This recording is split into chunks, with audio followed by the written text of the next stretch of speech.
Hello friends, এই ভিডিওতে বলবো হ্যাভ ভার্ব এবং হ্যাড ভার্বের দুটো ডিফারেন্স। কোথায় হ্যাভ ভার্ব বসে, কোথায় হ্যাড ভার্ব বসবে। HAVE have, HAD had. So দেখো, প্রথমে প্রাইমারিলি বলি have present form, had past form, basic outline. Okay, একটা ছোট কনসেপ্ট বলি। হ্যাভের পর নাউন বসে এবং যেটা আরো সূক্ষ্ম জিনিস মনে রাখার, বাংলায় কর্তার র থাকে।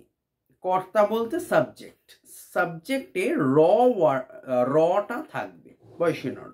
ওকে, আমার একটি বই আছে, দেখো আমারই র আছে। সো আমার মানে এখানে হ্যাভটা ইউজ হবে। এটা মনে রাখার উপায় বললাম একটা। আমার একটি বই আছে, আই হ্যাভ আ বুক। আমাদের একটি বাড়ি আছে, so we have a building or house.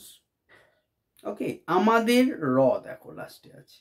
তো কর্তার শেষে যদি বয়সীন র থাকে, সেক্ষেত্রে কিন্তু অলওয়েজ হ্যাভ ভার্ব বসবে।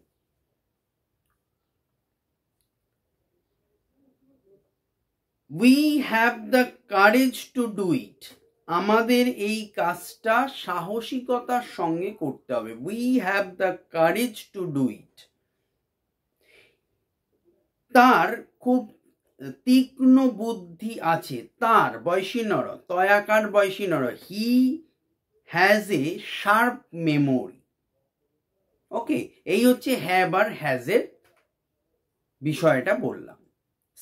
সাবজেক্ট অনুযায়ী ভ্যারি হয়। Have has, I have, we have, you have, they have, বাদ বাকি সব হ্যাজ। হি হ্যাজ, থার্ড পার্সনে সব হ্যাজ বসে।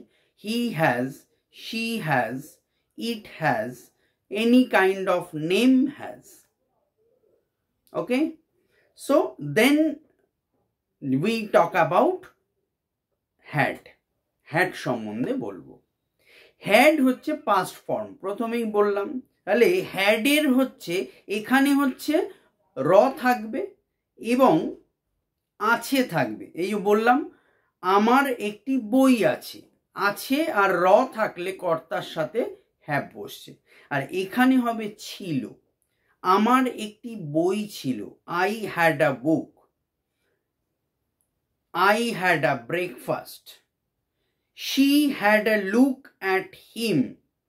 They had a good journey.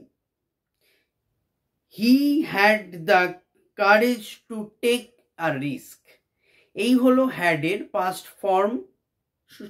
Past form হলে সব সময় হ্যাড ইউজ হয় এবং ছিল ওয়ার্ডটা অবশ্যই যেখানে থাকবে হ্যাডটাই ইউজুয়ালি ইউজ হবে। ওকে, থ্যাংক ইউ।